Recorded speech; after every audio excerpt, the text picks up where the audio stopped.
Hello, Adventure EXP participant. Thank you so much for joining our Adulting 101 education module on buying or leasing a car.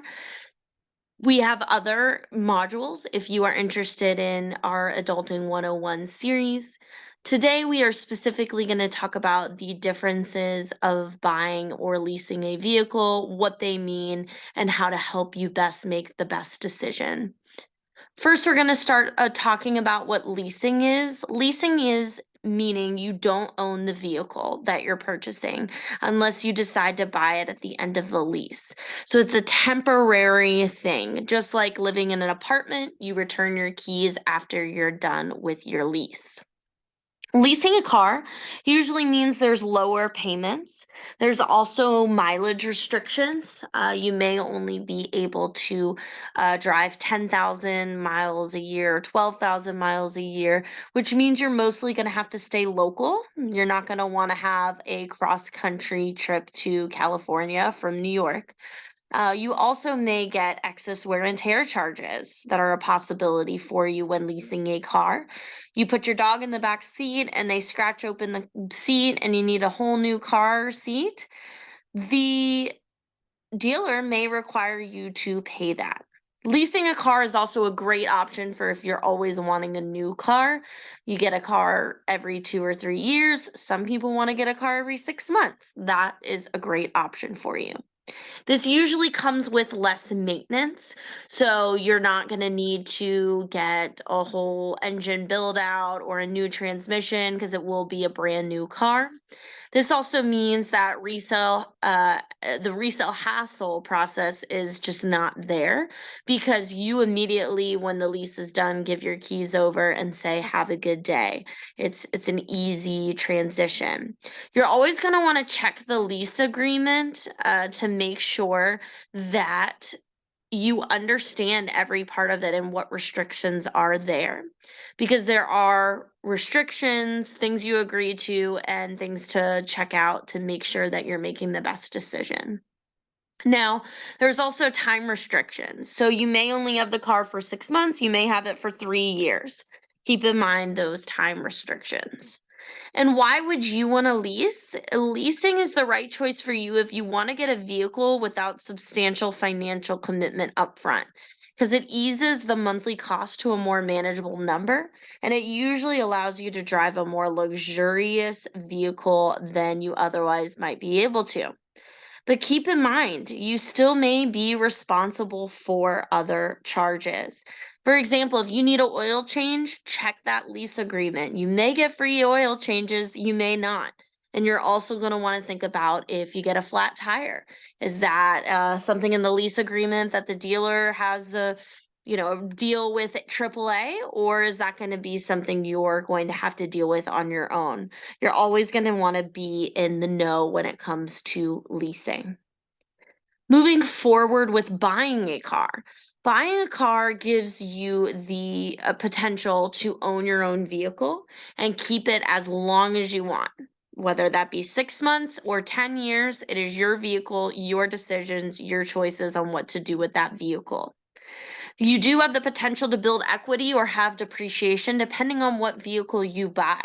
So that's also a good thing to check out is how well does your vehicle hold its value? There's some brands of cars that have really low value and much more depreciation than other manufacturers. And even the model of the car can have more equity in it or depreciation in it depending on the model.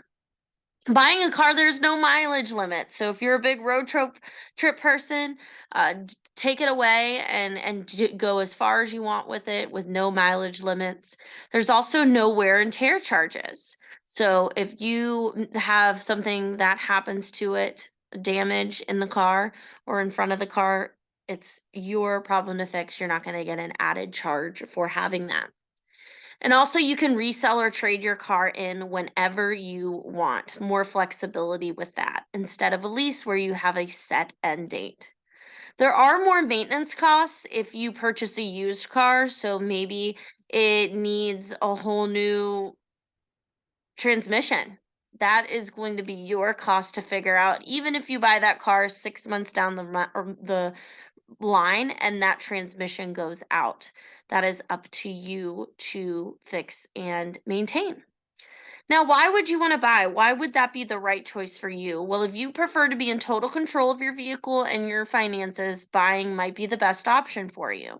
There's a couple options for buying. One includes buying it cash outright. That means you're handing them $10,000 for your used car, and you don't have interest, you don't have any follow up, you are just purchasing and it is all yours. You can also finance it through the dealer. They're going to do a hard credit check and check multiple institutions to see what the best rate for you is. Or you could finance through a bank. Quite a few people finance through their own bank because a bank may offer a better deal, but better is relative. You need to have great credit and check that relationship with that bank and also with the dealer. It really is dependent on the interest rate that year, your credit, and pretty much the car you're getting and the situation you're in. It's so variable. So you might want to talk to a bank or two. You might want to talk to the dealer or two. Some people find that doing it through the dealer is just quicker and easier because they're right there in front of them and can buy the car that day. You may sometimes end up paying a little bit more because they want to get more money. They're a business. But same with the bank, you may find that as well. So those are your three options. There's advantages and disadvantages to all three, especially when financing. You will always have a loan and you will have interest. So you will be paying more than what the car is on the sticker price. Cash outright, no interest, it is yours. So now that we've talked about leasing versus buying a car and you have a better idea of what those mean, let's dive into our final thoughts. Now, don't forget that you can negotiate to get the best deal possible in both instances.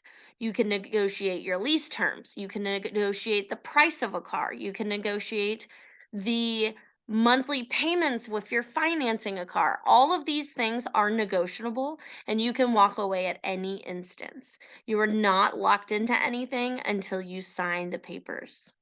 Now, you also don't have to go to one specific place. The dealer that you're at doesn't have the model of car you like to lease. You can go down the street and check out another dealership to find the best deal and the best opportunity for you. Now, you're going to want to remember you're going to need car insurance for both options. So keep in mind that that is going to be a requirement. Now, please let us know if there's anything further that we can help you with, because we want to make sure that you are making the best decision for yourself when buying or leasing a car. Thank you so much for attending Adulting 101 series, Buying or Leasing a Car.